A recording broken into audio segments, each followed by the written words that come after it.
విజయ్‌కి సినిమాల ఫీలింగ్ సినిమాని అడ్డం పెట్టుకొని తను ముఖ్యమంత్రి కావాలన్నటువంటి ఫీలింగ్ ఉంది. అది ఎప్పటినుంచినో తను సినిమాల్లో ఆ భావనను వ్యక్తం చేస్తున్నాడు. మధ్యలో ఓ సినిమా ఉంటది. ఇతను బడా సాఫ్ట్‌వేర్ కాంట్రాక్టర్ అదే ఒక బిజినెస్ మ్యాగ్నెట్. ఇతను ఏ దేశానికెళ్తే ఆ దేశంలో ఉన్నోళ్ళందరూ గూడా ఇతన్ని రానియ్యరు. దాదాపు 20, 30 దేశాలు బ్యాన్ పెట్టినాయి. ఎందుకంటే అంత సింపుల్‌గా కొనిబడేస్తాడు. లేకపోతే వ్యాపారాన్ని లాక్కుంటాడు. లైక్ ఎలన్ మాస్క్ టైప్‌లో చూపించారు. అట్లాంటోడు మన దేశానికొస్తాడు. ఓటేయడానికొస్తాడు. ప్రతి ఏడాది ఓటేయడానికి మాత్రం వస్తాడు. అట్లా ఓటేయడానికి వచ్చినప్పుడు అతని ఓటు ఉండదు. ఏమైంది ఓటని చెప్పేసి చెక్ చేస్తే దొంగ ఓటేశారు. దాని మీద కోర్టుకి వెళ్తే ఇతనికి దొంగ ఓటు పడినందుకు గాను ఇతనికి మళ్ళీ ఓటిచ్చేందుకోసం అసెంబ్లీ ఆ శాసనసభ ఎన్నిక రద్దు చేయడం ఆ నియోజకవర్గం. మళ్ళీ దాని మీదన మిగతా జనాలందరూ చర్చించుకుంటున్నారు కాబట్టి కోర్టే ఫీల్ అయ్యేలా చేసి టోటల్ రాష్ట్ర ఎన్నికలు ముఖ్యమంత్రి ప్రమాణ స్వీకారం చేస్తుండగా ఎన్నికలు రద్దు చేసేస్తారు.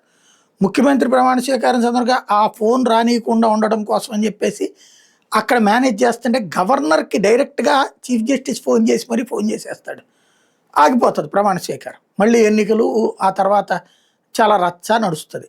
వరలక్ష్మి శరత్ కుమార్ కూడా అందులో ఏది సీఎం కూతురుగా చేసిందనమాట. అవన్నీ సినిమాల్లో బాగుంటాయి. నిజ జీవితంలో ఓట్లు పోతే దిక్కేడుంది, ఏం చేయమంటావు అని అడుగుతుంది. అప్లై చేసుకో అంటది. బెంగాల్లో ఏమైనా ఎన్నికలు ఆపేశారా, ఏమైనా రద్దు చేసుకొచ్చారా?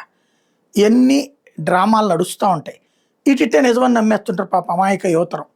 ఇప్పుడు అట్లాగే పాపం విజయ్ మంత్రివర్గంలో మంత్రి గారు అతి తెలివితేటలకు పోయి ఇప్పుడు దెబ్బతిన్నాడు అనమాట. బుస్సి ఆనంద్ అని పిలుస్తుంటారు. ఆయన గారు ఛార్జ్ తీసుకున్నాక రూరల్ డెవలప్మెంట్ మినిస్ట్రీకి అర్జెంటుగా రోడ్లు వేసేయాలనుకున్నారు. 24 గంటల్లో టెండర్లు పిలిచేశారు. ఉదయం 9ంటికి టెండర్ అట, మధ్యాహ్నం 3 టెండర్లు వేసేయాలట. ఇది ఆయన పెట్టినటువంటి టెండర్ సిస్టమ్. ఆన్లైన్లోనే పెట్టాడు ఇది. అసలు అది టెండర్ రూల్స్కే విరుద్ధం.